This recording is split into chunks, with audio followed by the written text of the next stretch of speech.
तो ब्रह्मा बाबा की बुद्धि में बैठ रहा है कि गीता का भगवान मैं नहीं हूँ, गीता का भगवान वास्तव में शिव शंकर भोलेनाथ है।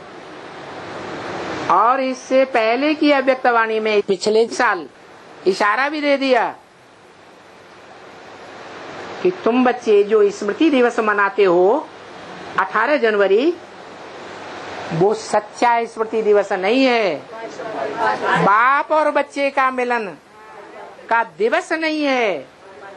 बाप है शिव बाप, आत्माओं का बाप, और आत्माओं के बीच में बड़ा बच्चा है प्रजापिता।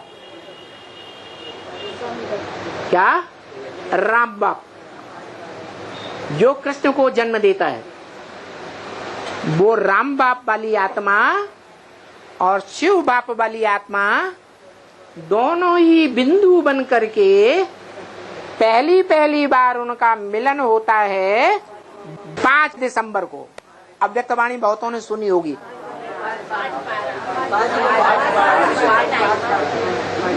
5/12 को, 5 तारीख दिसंबर को।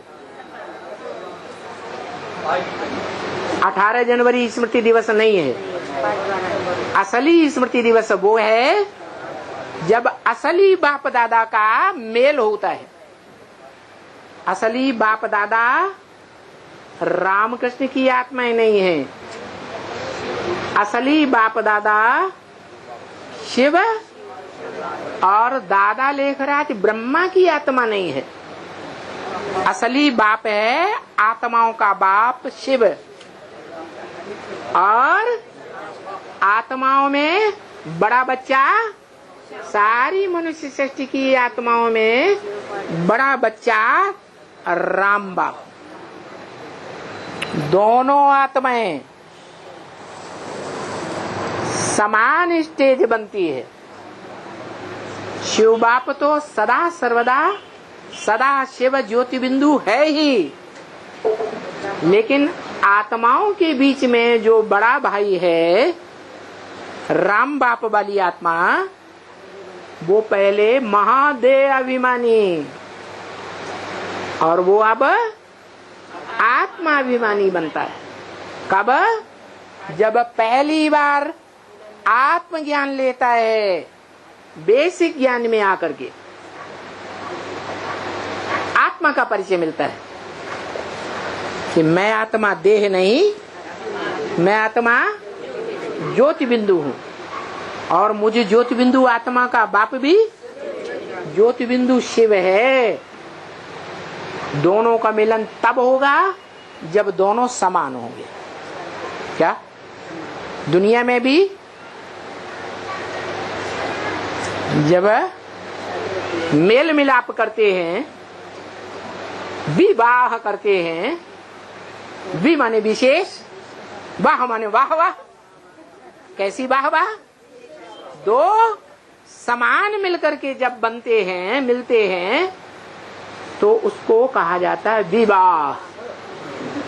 है ऐसे ही शिव बाप ज्योति बिंदु और प्रजापिता देह अभिमान का सांढा बैल। वो बैल आत्मिक स्वरूप को समझता है, ज्ञान लेता है बेसिक में आकर, और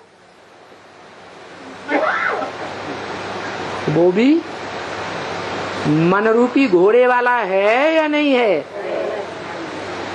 और वो मन रूपी घोड़ा सभी घोड़ों से तीखा दौड़ने वाला है या कम दौड़ने वाला है?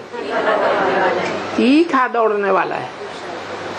तो वो मन रूपी घोड़ा को युक्ति बताई कि तुम भी अपन को आत्मा समझो, ज्योति बिंदु।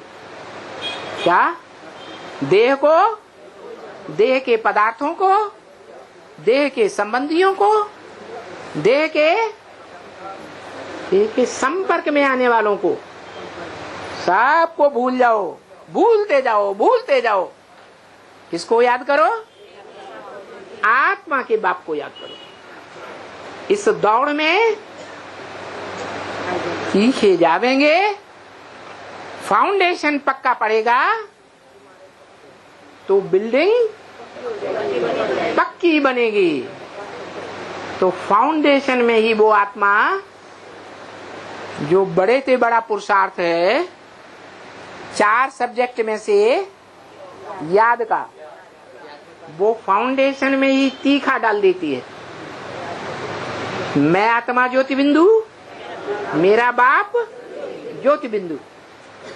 इस पुरुषार्थ में फाउंडेशन में ही तीखा जाने के कारण पहले 6 दिन का कोर्स पूरा होते होते शरीर को भूलकर किस स्टेज में टिकती है?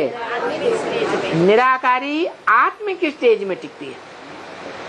और मिलन मिलाने के लिए कितना टाइम चाहिए है? 1 सेकंड छोड़ो।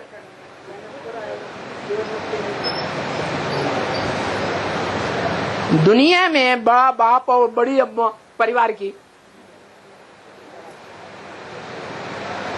पहली बार मिलन मेला मनाते हैं तो ज्यादा से ज्यादा कितना टाइम लेते हैं? अरे सबको याद तो होगा ना? हा? अरे कितना टाइम लेते हैं? कितनी देर टिकते हैं? ज्यादा से ज्यादा 4-5 मिनट है?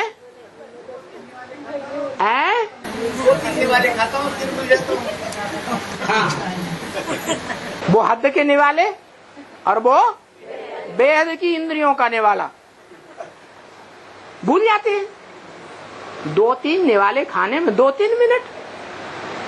तो बताया 2-3 मिनट भी अगर वो ज्योति बिंदु की स्टेज बनी रहे, स्मृति की पक्की स्टेज जिसमें ज्योति बिंदु के अलावा कोई दूसरा संकल्प ना आने पाए, तो बाप का मिलन शिव का और बच्चे का मिलन मनुष्य आत्माओं के बीज का पक्का मिलन दुनिया के हिसाब से हुआ या नहीं हुआ? हुआ। वो बाप हो गया और वो परम ब्रह्म हो गया। ब्रह्मा नामधारियों में कैसी अम्मा? परम ब्रह्मा, बड़ी अम्मा हो गई। इसलिए बोला है मुरली में, क्या बोला कि ऊंचे ते ऊंचा बाप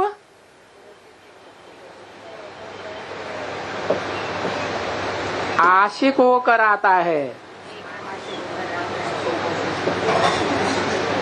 किसका आशिक होकर आता है? एक माशूक का आशिक होकर आता है।